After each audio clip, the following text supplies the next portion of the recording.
A shelf full of courses doesn't equal a successful business. It just doesn't.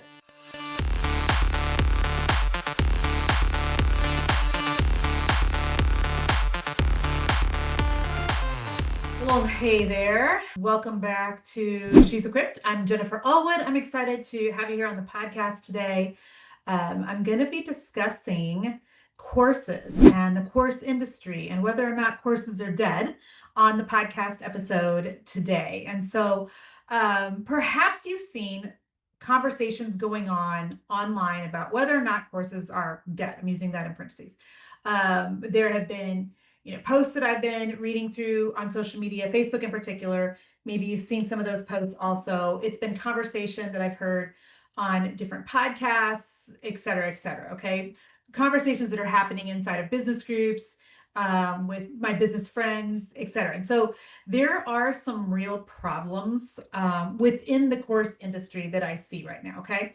And I think it's one thing for me just to say, okay, I'm noticing some issues. I see some problems. There's some, uh, you know, things that are being there's a lot to be desired within the course industry at the moment. So it's one thing for me to say, I think the course industry is struggling. It's another thing to like have some data to back it up. So in the business Harvard or Harvard Business Review, my team found the stat that said that less than 3% of all courses ever get finished.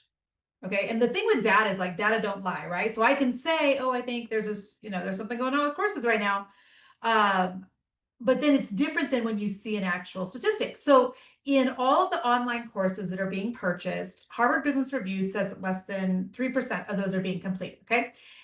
If you flip over to Teachable or Thinkific, they have some internal data on that, and they're saying that the average completion rate on courses is 8 to 12%. So whichever way you want to look at that, basically like less than 9 out of every 10 people, or more than 9 of every 10 people, are not finishing the courses that they're purchasing.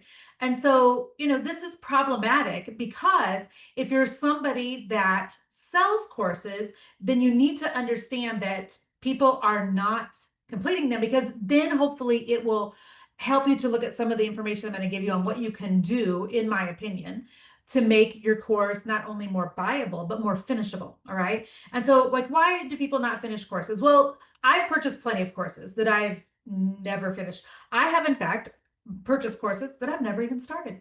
And if you're watching on YouTube right now, like, let me know. Is it just me? I don't think it is, because 9 out of every 10 people are not finishing courses. But I've literally purchased courses that I have not even started before. And so I do think that life can get in the way. I think that, life happens, business happens. I think that, nobody intends to purchase a course and then not do anything with it, right?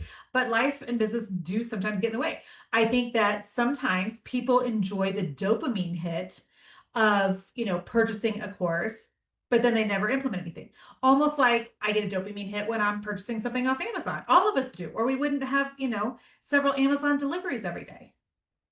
I also think that we are in a season of serial learning where people are constantly absorbing more information. They're always studying, they're always learning about business, but they're never actually doing.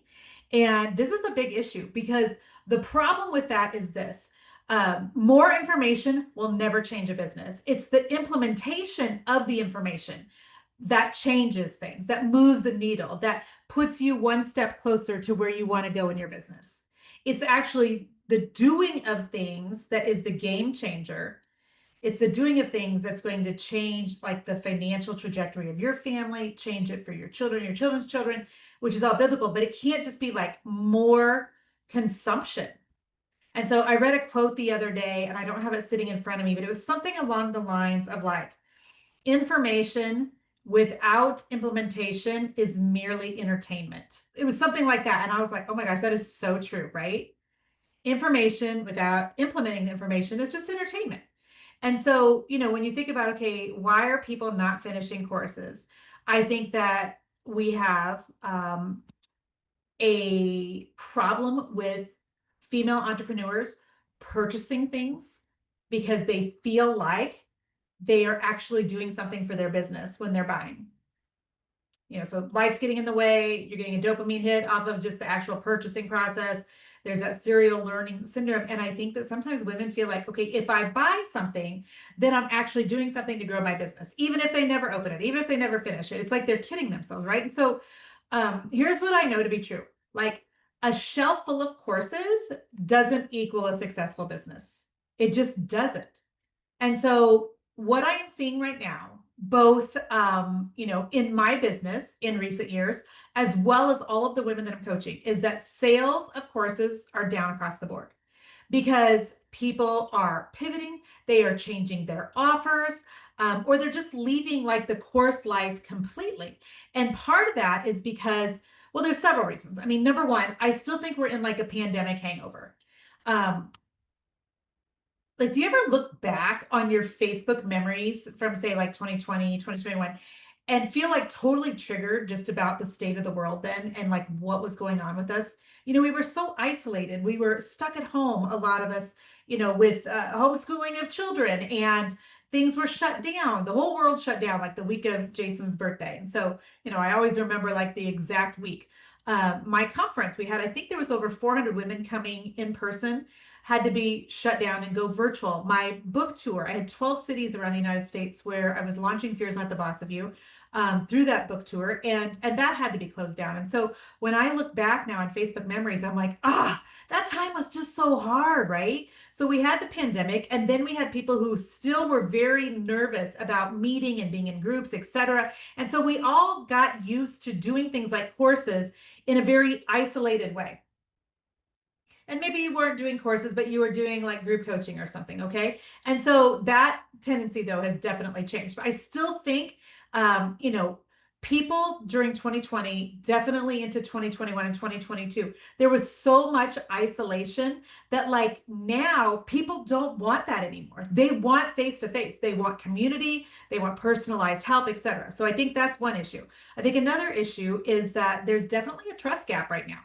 People have been burned from purchasing things. They've been burned by purchasing things that they thought were going to be one thing and they felt like they got served another. They've been burned by purchasing courses, and then that's not what moved the needle. And so I do think that where in 2020, let's just say 5 years ago, there were way less courses available than what there are today. There were way less business coaches, coaches just in general in the online space, but that has definitely changed.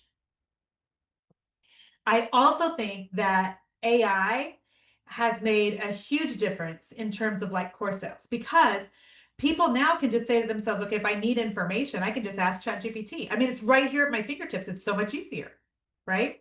And so, those are just like a couple of the thoughts, but the other day I was on Facebook and I saw a post from a girl named Amanda Bond. I don't know Amanda like personally, but I have followed her for years. And she was asking the conversation to her followers, like, do you think courses are dead? And there was just some really interesting, great comments. And so there was two of them that I thought I would just read to you because I think these were so good. Okay. So somebody named Jim, and I don't have Jim's last name, I'm so sorry.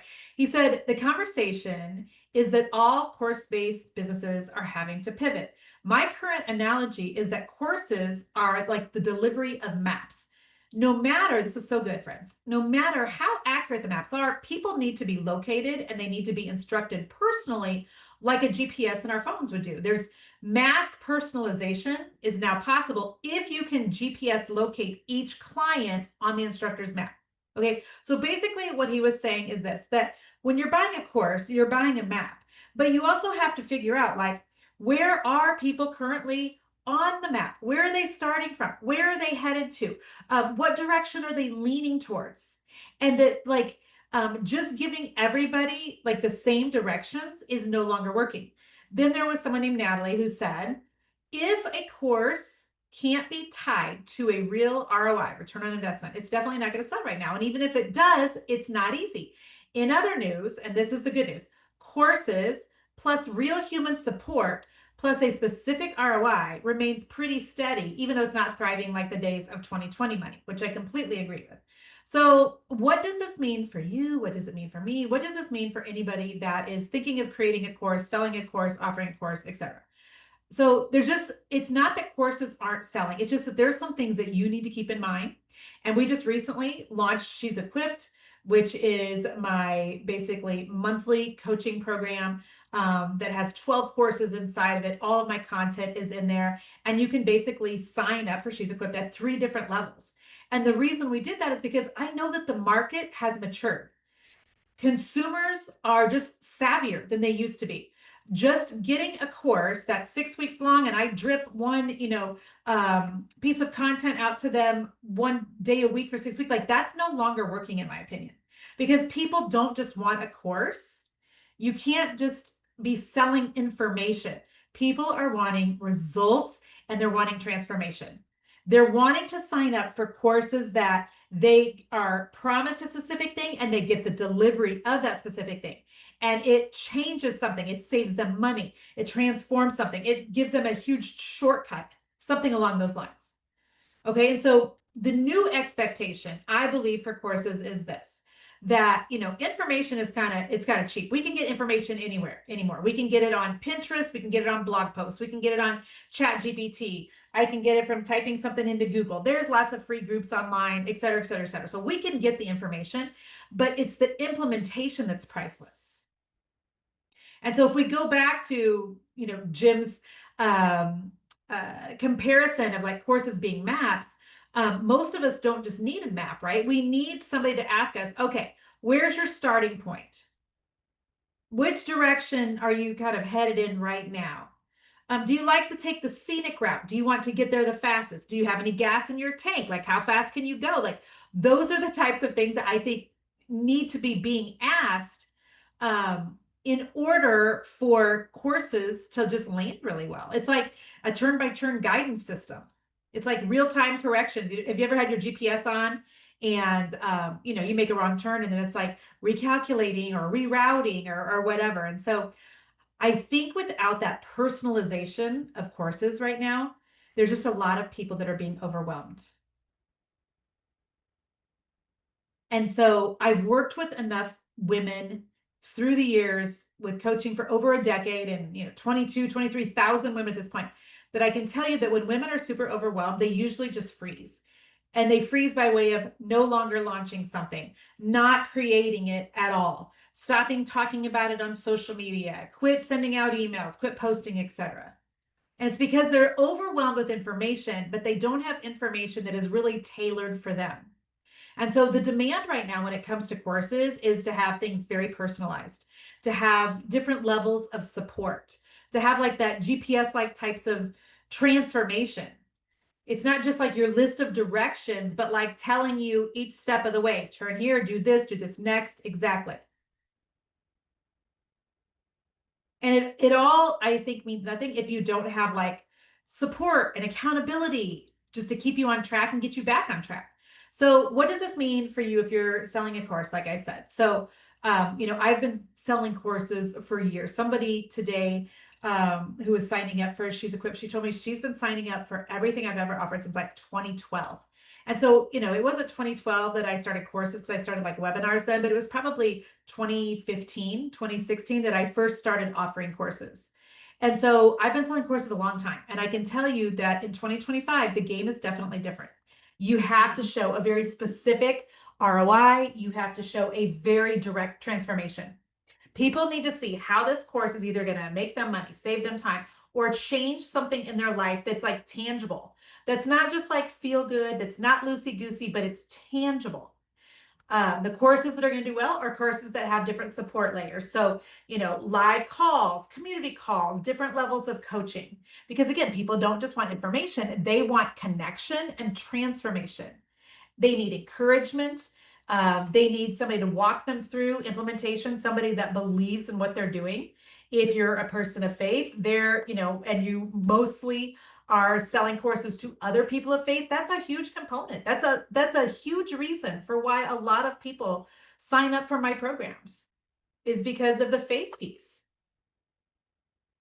And so you've got to figure out, if you're offering courses in, the last quarter of 2025 and beyond, how are you going to customize it? How are you going to make it special and specific for the people signing up so that they are going to actually finish it? Because the courses aren't dead.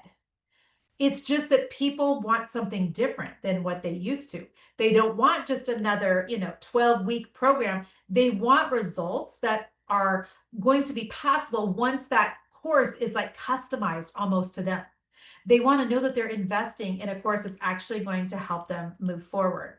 And so I am not a Debbie Downer. Also, I'm not down on Debbie's. Okay. So I'm not a Debbie Downer when it comes to courses, but I do want you to be very aware of just how courses have changed, how you might have to do more now than what you did before, how you may have to offer more things, how you may have to do different layers of entry. I mean, inside of She's Equipped, we are offering 3 different levels that people can join me at. You can go look at those if you want at she'sequipped.com. But one level is just totally for the self-starter who doesn't need like any, guidance, group stuff, etc. That percentage of people who sign up for that is very, very small. And then we have, the middle tier where people sign up, where they're getting all the group components with the software and with my 12 courses that are inside of She's Equipped. And then we have the option for people to work with me in the Excel level, which is then they're getting more of a one-on-one experience. They're getting a Zoom call just with them every month. They're getting Voxer access to Team Allwood. It's a much more like, as proximity increases, the price increases. That's just the way you need to think about it when you're thinking about making your own course.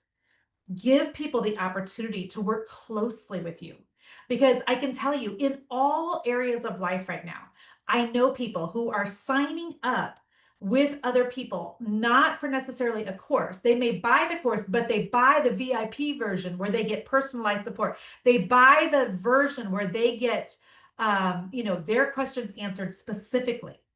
And they're not just in like this, group program, because I think that people are tiring of that. They want their questions answered specifically. They want one-on-one attention, and people are still willing to pay that. Yes, I know the economy is weird. Life is weird. The world is weird. I know that. We also know how the book ends, so we know it's going to continue to get weirder, right? As believers, like it's just going to get a little wonkier. So don't tell yourself that people aren't buying courses, because they are. You just might have to shift what your course entails or how you present it to people and what you include. So I hope that that is helpful for someone today. And I hope you enjoyed this podcast episode. As always, thank you so much for sitting here and listening to me babble. And if you know somebody in the business world who is selling a course or thinking about offering a course, etc., please forward this to them, and maybe it'll be helpful. So much love, my friends. I'm rooting for you. Talk soon. Bye-bye.